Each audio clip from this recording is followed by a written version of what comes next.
guys, welcome back to the channel. If you haven't already, hit that like, share, subscribe button for me. Turn on all post notifications. Join the VSOP Club. Stay in tune when I drop a new video, guys. So, today's topic conversation is the Maserati Granturismo Aston Martin Db9. Are they supercars? Are they real supercars? Because if you go on the forums, Maserati Life, or if you go on the Aston Martin forums, you will find people questioning this this subject. You know, it is very interesting to me, and I want to get into it today. So let's talk about it. All right, so the Db9 and the Granturismo are they real supercars? Now, in my eyes, I would have to say yes. Now, what made me actually ask this question or make a video on this question is me going on the Aston Martin forums. It wasn't really the Maserati forums, it was really the Aston Martin forums, and reading about the Db9 versus the Vantage, and a lot of people saying that, and this is from some Vantage owners, saying that the Db9 really wasn't a supercar, it was a GT car, grand touring car. Now, for everybody that has a Vantage, that has a Db9, has any kind of other grand touring car, okay, but really for the Aston Martin guys, the Vantage owners and the Db9 guys, do you guys think the Db9 is a supercar? Do you guys think GT cars are supercars? Now, to me, GT cars are supercars, and here's why. GT cars usually come with the same amount of power or more. Usually the only difference with a GT car is it might have a quote-unquote back seat, or a bucket, or, you know, a back rear space. This is what I really call it.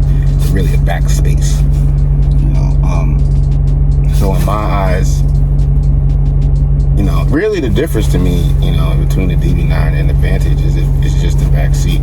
So if you take the back seat out of a Db9, does that make it more like a Vantage? Does that make it a supercar like a Vantage? Db9 has a V12, Vantage has a V8. I mean, even if you wanted to do, you know, give some credence of engine size, I mean, V12 would win in my estimation. I don't know about you guys, you know, but the Vantage, they say, has a shorter wheelbase. It's a little bit tighter. It's more compared to the 911 Porsche. To me, you know, I like the Vantage, and I do. I've been looking at the Vantage. I've been looking at the Db9, but I gotta say, if I wanted to talk presence on what I've seen in the street, I've seen both in person. Okay, and I gotta tell you, the Db9 just has a little bit more presence to me. So if that's what also counts for a supercar, then I would have to give it to a Db9. I would have to give the nod to a Db9 first, more than the Vantage. I think the Vantage is a really nice sports car, and because it carries the Aston Martin brand, that's what elevates it to supercar. But if you took the Aston Martin, the badge off, okay, I don't see what else would give it a supercar. You know, what else would induct it into that arena? You know, horsepower, I don't know about horsepower anymore, because it seems like everything is just getting fast, you know, and it is. But, you know, I'm not sure what else you would give to the Vantage besides the Aston Martin badge that makes it a supercar, other than maybe the tightness and the rigidity of it. Now, the Aston Martin Db9, if you took the badge off, it's have a 12-cylinder. I'm sorry, but 12 cylinders is 12 cylinders. You know, okay, now Maserati, the Granturismo. Why I believe the Granturismo is a supercar. One is the way it looks. Two is the way it sounds. Three is it's a Maserati. They're known for making, you know, historically that's what they're known for making. I know a lot of people only go on their recent years of what they made and maybe what they did in the 90s. But before that, guys, I mean, that's what Maserati was known for, is making, you know, fast cars. Not ever once did they really make a regular car. I think the only regular car that they ever made was the Quattroporte, and then the Ghibli is like the most regular car that they've ever made. You know, the new one, not the old one. You know, so.